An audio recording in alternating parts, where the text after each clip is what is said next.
Já parou para pensar como um simples fluxo de água pode construir impérios e derrubar reinos? Hoje vamos desvendar por que os rios são na verdade as armas secretas das grandes civilizações da história. Desde o início dos tempos, a humanidade tem uma relação íntima com os rios. Eles não são apenas paisagens bonitas. São as artérias vitais que nutriram o crescimento das sociedades mais poderosas que o mundo já viu. Pense nisso.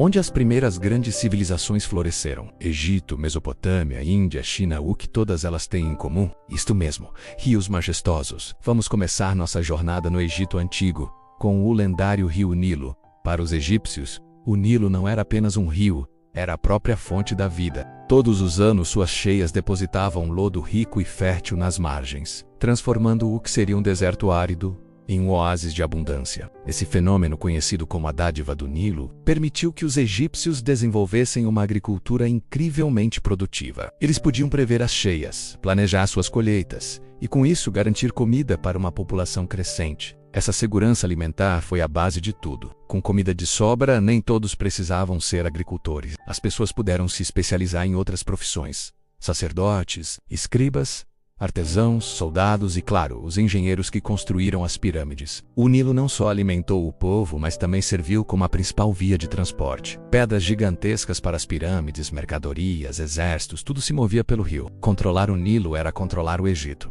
Ele unificou o Alto e o Baixo Egito em um único e poderoso império que durou milênios. Era, sem dúvida, a espinha dorsal da civilização egípcia. Agora vamos nos deslocar um pouco para o leste, para a Mesopotâmia, o berço da civilização, situada entre dois rios igualmente importantes, o Tigre e o Eufrates. Diferente do Nilo com suas cheias previsíveis, o Tigre e o Eufrates eram selvagens e imprevisíveis. As inundações podiam ser destrutivas. Essa natureza caótica forçou os povos da Mesopotâmia, como os sumérios, a serem inovadores. Eles não podiam simplesmente esperar pela dádiva dos rios. Eles tiveram que domá-los. Foi aqui que nasceu a engenharia hidráulica em grande escala. Eles construíram um complexo sistema de canais de irrigação, diques e reservatórios para controlar as enchentes e levar água para terras distantes. Essa inovação não apenas transformou a agricultura, mas também exigiu um nível sem precedentes de organização social e cooperação. Para construir e manter esses sistemas, era necessário um governo central forte, leis para resolver disputas sobre a água e uma burocracia para administrar tudo. Cidades como Ur e Babilônia surgiram como centros de poder, controlando a água e, consequentemente, a vida e a riqueza da região. O Código de Hammurabi, um dos conjuntos de leis mais antigos do mundo,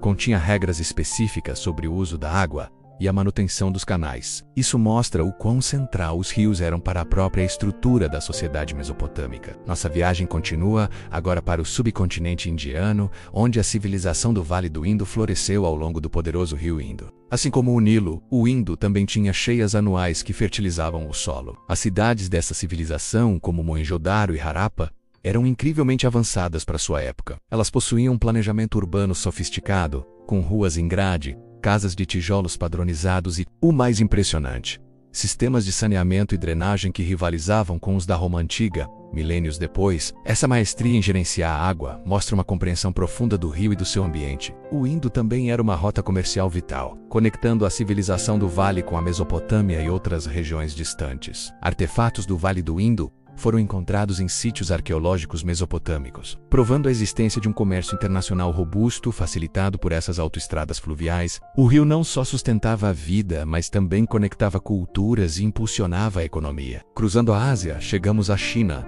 onde duas grandes artérias fluviais deram origem à civilização chinesa: o Rio Amarelo, ao norte, e o Rio Yangtze, ao sul. O Rio Amarelo, conhecido como o berço da civilização chinesa, também tinha um apelido menos lisonjeiro: o Rio da Tristeza. Suas cheias eram extremamente violentas e imprevisíveis, capazes de mudar de curso e causar destruição em massa. Essa ameaça constante forçou as primeiras dinastias chinesas a desenvolverem um poder estatal, centralizado e autoritário para organizar projetos de controle de enchentes em larga escala. A capacidade de um imperador de domar o rio era vista como um sinal de seu mandato do céu, o direito divino de governar. Se ele falhasse, poderia ser visto como um sinal de que havia perdido o favor dos deuses, levando a rebeliões. O rio Yangtze, por sua vez, é mais navegável e suas margens são incrivelmente férteis, ideais para o cultivo de arroz. O Grande Canal da China, uma das maiores obras de engenharia da história, foi construído para conectar esses dois rios, unificando economicamente e politicamente o norte e o sul do país. Essa conexão foi crucial para a estabilidade e prosperidade do Império Chinês ao longo dos séculos.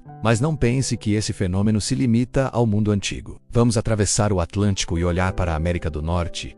O rio Mississippi, junto com seus afluentes como o Missouri e o Rio, forma um dos maiores sistemas fluviais do mundo. Antes da chegada dos europeus, ele era vital para as culturas indígenas, como a civilização de Cahokia, que construiu uma cidade massiva perto do rio, sendo um centro comercial e cultural. Com a expansão dos Estados Unidos para o oeste, o Mississippi se tornou a arma secreta do crescimento americano. No século XIX, a invenção do barco a vapor transformou o rio em uma superestrada comercial. Algodão do sul, grãos do meio-oeste, produtos manufaturados do norte, tudo fluía pelo Mississippi. Cidades como Nova Orleans, St. Louis e Memphis explodiram em tamanho e importância. O controle do rio foi tão estratégico que se tornou um objetivo central na Guerra Civil Americana. A campanha de Vicksburg, liderada por Ulysses S. Grant, foi travada justamente para garantir o controle da União sobre todo o curso do rio, efetivamente dividindo a Confederação em duas e estrangulando sua economia. Abraham Lincoln disse: "O Mississippi é a espinha dorsal da rebelião. É a única parte da anatomia que não pode ser cortada." Então, o que torna os rios armas tão poderosas? Primeiro, a agricultura. Eles fornecem água e solo fértil, a base para alimentar uma população e gerar excedentes. Sem excedente de comida, não há especialização, não há cidades, não há impérios.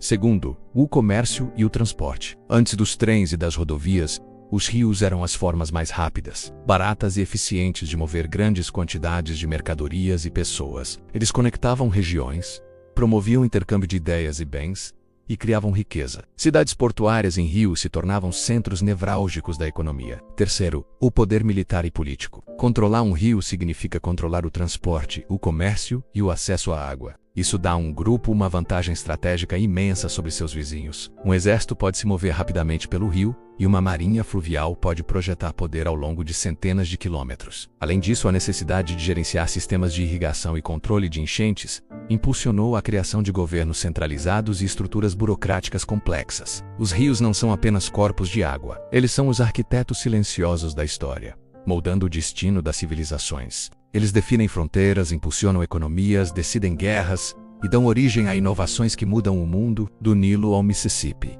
A história da humanidade está literalmente escrita nas águas correntes desses gigantes. Eles foram, e continuam sendo, as armas secretas que permitem que as sociedades prosperem, se expandam e deixem sua marca no mundo. Da próxima vez que você olhar para um rio, lembre-se de que não está vendo apenas água. Está vendo o fluxo da própria história, uma força poderosa que construiu o mundo como o conhecemos hoje.